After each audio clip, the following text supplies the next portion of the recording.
राधे राधे। राधा रानी की कृपा आप सब पर बनी रहे। जय माता दी। आज हम गुप्त नवरात्रि के दूसरे दिन माँ तारा की पूजा विधि, माँ तारा की पूजा का महत्व, माँ तारा का मंत्र और माँ तारा की कथा के बारे में जानेंगे। गुप्त नवरात्रि के दूसरे दिन माँ तारा की पूजा करने का नियम है। माँ तारा जीवन में आने वाली सभी विपत्तियों, आकर्षण और संकटों से छुटकारा दिलाती है। माँ तारा की साधना पूर्ण रूप से अघोरी साधना होती है। माँ तारा की साधना करने से मनुष्यों को लौकिक सुख के साथ साथ शांति और समृद्धि भी प्राप्त होती है। तो चलिए अब हम माँ तारा की कथा सुनते हैं। पौराणिक कथा के अनुसार देवी तारा का जन्म मेरु पर्वत के पश्चिम भाग में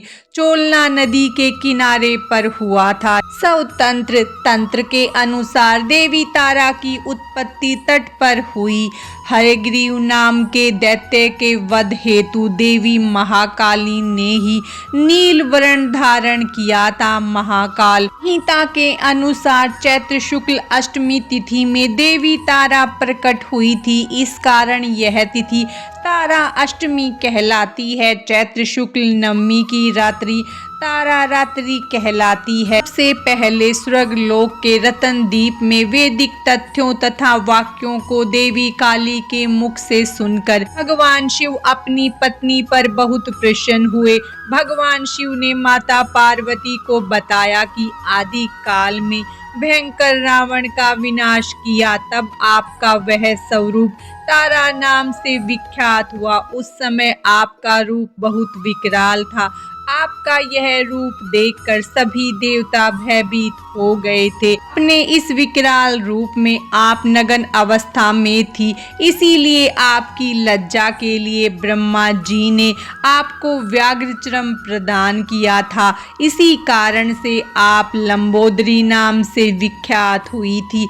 तारा रहस्य तंत्र के अनुसार भगवान राम केवल निमित्त मात्र ही थे। वास्तव में भगवान राम की विध्वंसक शक्ति देवी तारा ही थी, जिन्होंने लंका पति रावण का वध किया था। माँ तारा की कथा समाप्तम। अब हम माँ तारा की पूजा विधि के बारे में जानेंगे। माँ तारा की पूजा हमेशा रात्रि के समय की जाती है, इसीलिए अगर आप माँ तारा की पूजा कर रहे हैं तो इसे हमेशा अर्धरात्रि में ही करें। माँ तारा की पूजा हमेशा एकांत कक्ष में ही करें, जहां आपके अलावा और कोई उपस्थित न हो। माँ तारा की पूजा करने से पहले स्नान करें। इसके पश्चात एक सफेद रंग की धोती धारण करें। पश्चिम दिशा की ओर मुख करके बैठ जाए। अब अपने समक्ष एक चौकी रखें और उस पर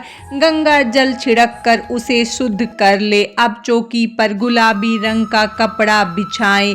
अब एक प्लेट में गुलाब के फूल रखें। अब चौकी पर तारा यंत्र की स्थापना करें। अब इस यंत्र के चारों तरफ चावल की 4 ढेरी रखें। चावल की चारों ढेरियों पर एक एक लौंग रखें। इसके पश्चात तारा यंत्र के सामने घी का दीपक जलाएं। दीपक जलाने के पश्चात विधिवत माँ तारा के मंत्रों का जाप करें। मंत्र जाप करने के पश्चात श्रद्धा पूर्वक माँ तारा की कथा सुने। माँ तारा की कथा सुनने के बाद माँ तारा की आरती करें। पूजा करने के पश्चात इस्तेमाल की गई सभी सामग्री को किसी बहती हुई नदी में प्रवाहित कर। माँ तारा की पूजा का महत्व शास्त्रों में बताया गया है कि भगवान शिव और महापंडित रावण भी माँ तारा की उपासना की थी। मान्यताओं के अनुसार जिसका उद्धार भगवान शिव भी नहीं कर पाते, माँ तारा उनका भी उद्धार करती हैं। जिस जगह पर